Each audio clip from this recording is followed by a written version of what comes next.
बादशाह अकबर का तज़किरा आप सब लोगों ने सुना होगा, लेकिन बादशाह अकबर का एक बहुत ही घिनौना काम जो कि उसने अपनी सल्तनत को बनाने के लिए किया था, शायद उसके बारे में आप ना जानते हो।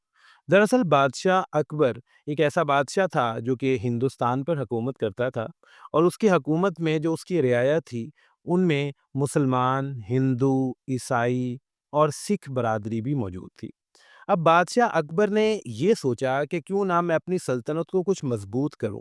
वो मजबूत किस तरह करूं कि अब आप लोग बेहतर जानते हैं कि मुसलमान, हिंदू और ये दूसरे मज़ाहिब वाले जो हैं, इनमें आपस में कुछ बातों में इख्तलाफ है, और वो इख्तलाफ चलता आ रहा है और चलता रहेगा, क्योंकि जिसको एक फ़िरका, एक मज़हब जिस बात को हक समझता है, उसी बातों को दूसरा मज़हब और दूसरा फ़िरका गलत करार देता है, हराम करार देता है।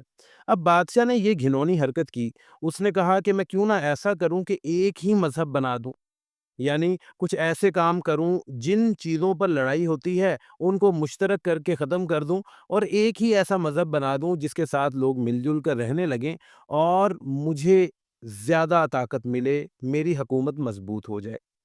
उसने इस तरह के कुछ इक़दामात किए कि एक ही इबादतगाह बना दी और कहा सब इसी इबादतगाह में इबादत करें। अब हिंदू क्योंकि गाय की पूजा करते हैं और मुसलमान उसको हलाल जानवर समझ कर ज़िबा करते हैं और उसका गोश्त खाते हैं।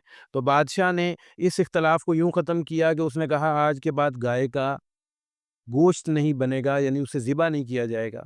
और सलाम, जैसे अस्सलामु अलैकुम कहा जाता है, इसे उसने ख़त्म कर दिया और इसकी जगह उसने ये कहा कि जो भी मिले आपस में अल्लाहू अकबर कहे।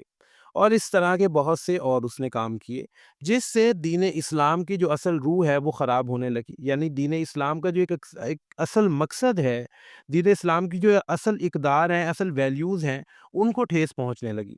अब हुआ यूँ कि उस वक़्त वो बादशाह था और बहुत ज़्यादा पावर में था, तो उसके सामने कोई भी खड़ा होने को तैयार नहीं था।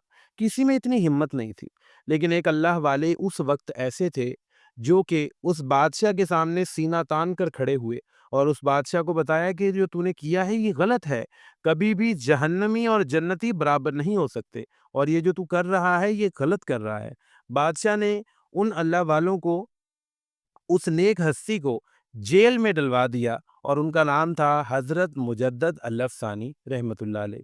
आज की इस वीडियो का, इस पैगाम का उन्वान इसीलिए बाँधा है, इसीलिए बताया है कि हर हाल में अल्लाह पाक के साथ ताल्लुक़ बनाएँ, हर हाल में अल्लाह पाक की याद रखें, क्योंकि ये वाक़या उनसे जुड़ा हुआ है।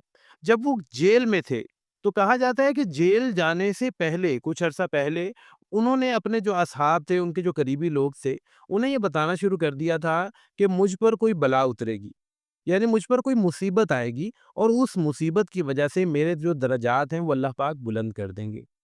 अब यहाँ पर देखें कि उसके बाद उन्हें कैद कर दिया जाता है, और कैद के अंदर होते हुए वो अपने बेटे को एक ख़त लिखते हैं, और उस ख़त में वो क्या हुक्म देते हैं, क्या अपने बेटे को बताते हैं, वो ये कहते हैं, जिसका कुछ मफ़हूम बयान करने की कोशिश करूँगा।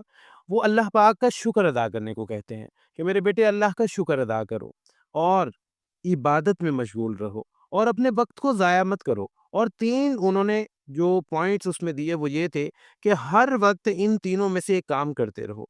वो क्या? एक तो कुरान मजीद की तिलावत करते रहो।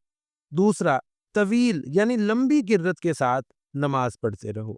और तीसरा, अल्लाह पाक के नाम का विर्द ला इलाहा इल्लल्लाह करते रहो।